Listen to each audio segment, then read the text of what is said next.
Ontong Java adalah komunitas yang sangat terpencil, mereka telah tinggal di sini selama berabad-abad.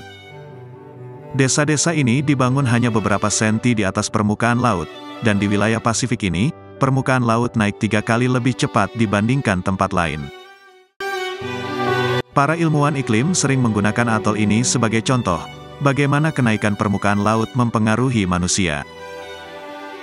Di pulau ini tidak akan ada internet, tidak ada toilet, tidak ada Netflix, tidak ada Instagram, yang ada hanyalah kehidupan dalam bentuknya yang paling murni. Pulau ini istimewa, di masa lalu pulau ini terdapat landasan pesawat kecil, namun sekarang semuanya hanya tinggal cerita. Atol tersebut pernah dilanda siklon tropis, ombaknya begitu tinggi sehingga dalam sekejap pulau itu menghilang begitu saja. Desa Luangiwa dihantam dari sisi laut, dan gelombang masuk sekitar separuh jalan ke desa tersebut. Tak sulit membayangkan gelombang tinggi akan berdampak pada pantai-pantai tersebut, karena pulau-pulau ini berada pada posisi yang sangat rendah. Perjalanan perahu selama 20 menit ke selatan Pulau membawa kita ke Avaha. Kurang dari 1 dekade yang lalu, dulunya ada sebuah desa di ujung pulau ini, dibangun untuk mencari perlindungan dari kawanan besar nyamuk yang mengganggu. Pada awal tahun 2000, mereka memperhatikan bahwa kekuatan arus mulai meningkat.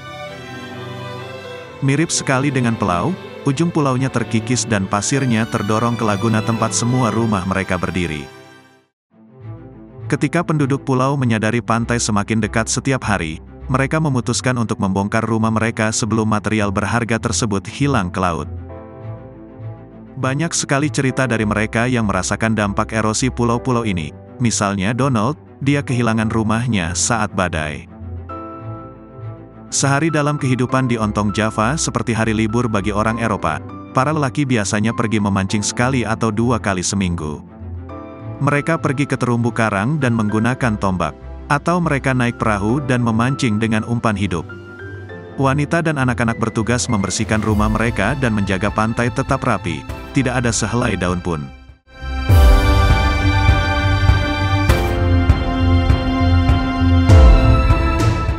Para remaja memainkan banyak permainan.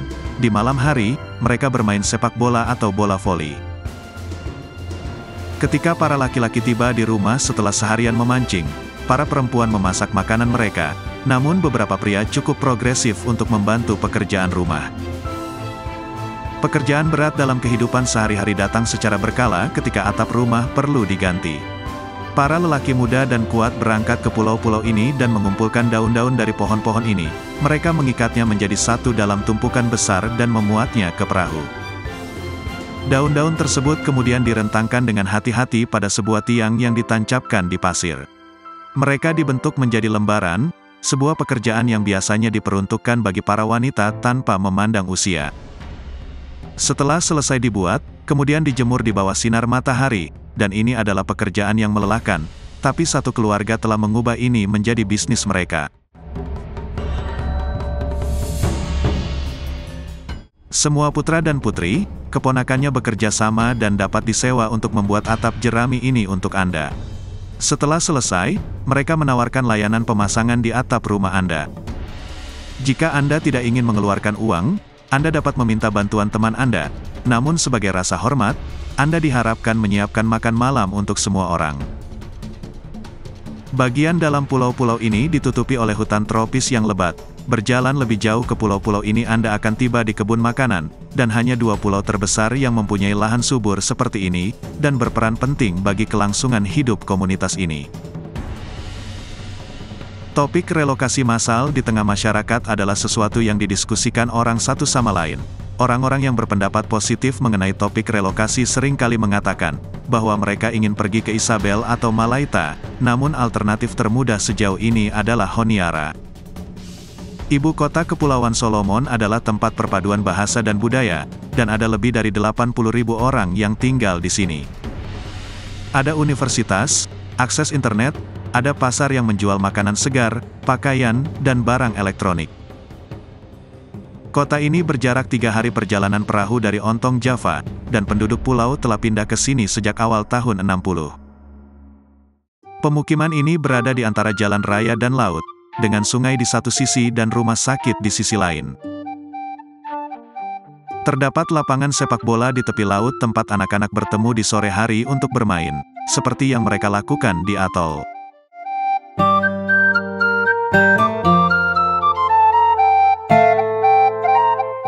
Mereka merayakan hari libur, mengadakan pertemuan publik, dan menjaga budaya mereka tetap hidup. Namun banyak penduduk pulau yang menyatakan keprihatinannya, karena adanya rumor tentang bahan kimia yang dibuang ke laut oleh rumah sakit, menyebabkan laut semakin tercemar oleh semua limbah dan bahan organik yang dibuang ke sungai oleh masyarakat yang tinggal di hulu. Bahkan saluran air dari pemukiman di atas mengalir secara terbuka melalui pemukiman dan berakhir di sungai ini. Banyak orang yang tinggal di sini bergantung pada sungai dan laut untuk sanitasi dan ini merupakan masalah kesehatan yang besar. Parahnya, pemukiman tersebut dibangun di kawasan banjir, sehingga saat hujan deras, sungai membanjiri jalan-jalan, menghembuskan drainase dan air kotor dari sungai ke jalan-jalan tempat anak-anak bermain dan perempuan memasak. Penduduk pulau juga terkena penyakit tropis yang tidak ada di atol, seperti penyakit malaria dan demam berdarah yang menyebar dengan cepat. Komunitas seperti Ontong Java memang kecil, tapi jumlahnya banyak. Mayoritas orang yang pindah ke kota melakukannya untuk berkumpul dengan sanak saudara, bekerja, atau belajar. Ini adalah alasan terbesar untuk perpindahan ke kota.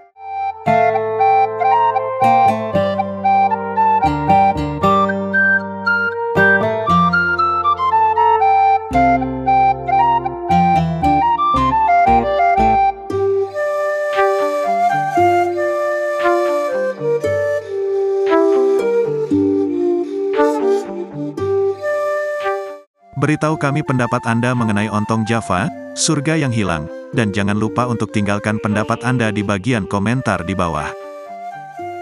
Terima kasih telah menonton, dan jika Anda menikmati video ini dan menganggapnya informatif, silahkan tekan tombol suka dan berlangganan.